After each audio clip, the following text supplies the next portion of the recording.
Hello दोस्तों, मैं पुरंजय कुमार गौरव आज आपको इंडस्ट्रियल सेफ्टी के बारे में बताना चाहता हूँ। तो सबसे पहले सबसे महत्वपूर्ण चीज़ होती है सेफ्टी, यानी कि अगर हम कोई काम करने जा रहे हैं सबसे पहले क्या होना चाहिए, उसके रिगार्डिंग कौन कौन सी सेफ्टी होनी चाहिए। ये सबसे पहले सुरक्षा अपनी है, अगर हम रहेंगे तभी काम कर पाएंगे। तो अगर आप जैसे कि सपोज कर लीजिए कि आपको हाइट पे कोई काम करना है, तो हाइट पे अगर काम करना है तो आपके पास ज़रूरी इक्विपमेंट होने चाहिए।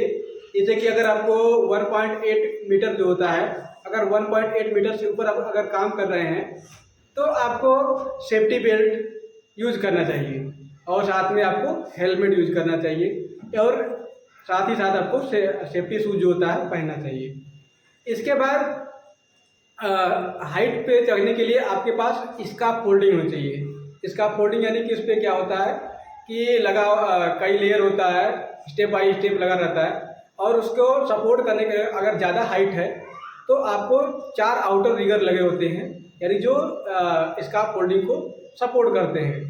ज़्यादातर इंडस्ट्री में काम करने के लिए जो मोबाइल स्कार्फ फोल्डिंग होती है, यानी कि उसके अंदर नीचे व्हील लगा होता है, वो यूज होता है। तो उसमें प्लेटफॉर्म टोटली रहना चाहिए, यानी कि अगर आप ऊपर चढ़ रहे हैं तो प्लेटफॉर्म दोनों होना चाहिए बराबर। और उसके बाद आपका जो आउटर रिगर होता है वो लगाना चाहिए। इसके बाद अगर आप हाइट चढ़ रहे हैं तो आप जो सेफ्टी बेल्ट है उसको यूज करना चाहिए वहाँ पे उसको, यानी कि सेफ्टी बेल्ट के जो हार्नेस है पूरी तरह से उसको आपको पहनना चाहिए। उसके बाद अब सेकेंड हम बात करते हैं कि अगर आप हॉट वर्क करते हैं, यानी कि अगर जैसे हॉट वर्क में आपका जैसे क्या आता है कि अगर आप गैस कटिंग कर रहे हैं, वेल्डिंग कर रहे हैं, ग्राइंडर कटिंग कर रहे हैं, और अगर कोई टाइप का जैसे कि टीआईजी वेल्डिंग होता है, तो अगर वो आप कर रहे हैं तो आपको क्या क्या सावधानियाँ रखनी चाहिए। तो सबसे पहले आपको अगर आप सबसे पहले हम बात करते हैं आर्क वेल्डिंग के बारे में। आर्क वेल्डिंग यानी कि जो गैस वेल्डिंग होती है, आर्क यानी कि इलेक्ट्रिक आर्क वेल्डिंग। तो इलेक्ट्रिक आर्क वेल्डिंग में आपको ट्रांसफार्मर जो वाला जो वेल्डिंग मशीन होता है वो यूज किया जाता है। तो उसमें आपका 2 केबल होता है, तो 2 केबल आपका जो होता है एक अर्थिंग का होता है केबल और एक आपका वेल्डिंग केबल होता है। तो आपको कोई भी ऐसा वायर बीच में से कटा नहीं रहना चाहिए, सबसे पहले ये आपको चेक करना होता है।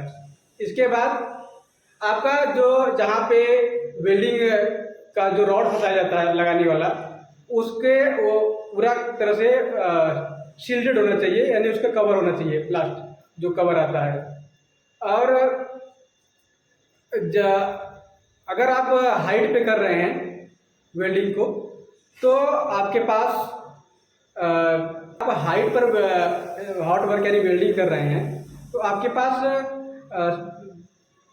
फायर ब्लैंकेट जो होता है कवर होना चाहिए। फायर ब्लैंकेट यानी कि आसपास कोई भी चीज़ होनी चाहिए, उसके ऊपर स्पार्क नहीं गिरना चाहिए।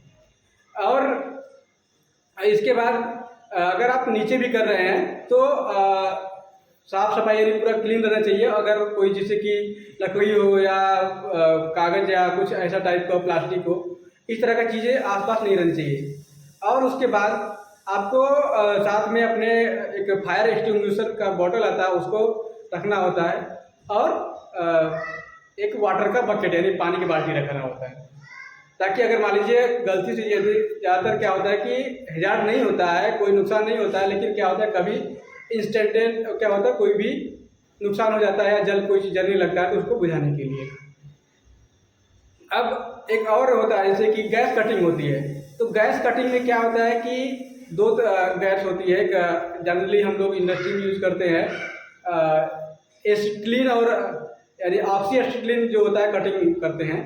तो उसके लिए भी हमें क्या होता है कि प्रॉपर उसका कहीं से गैस का लीकेज नहीं होना चाहिए। जो एसिटिलीन होती है वो यानी कि एक हैजार्डस गैस होती है, वो ऑक्सीजन से रिएक्ट करके कहीं भी ज़्यादा एनर्जी जनरेट करती है या आग लगाने का काम करती है। तो उसका जो लीकेज कहीं से नहीं होना चाहिए पाइप में, और ऑक्सीजन का भी कहीं लीकेज नहीं होना चाहिए। आज के लिए बस इतना ही। Thank you.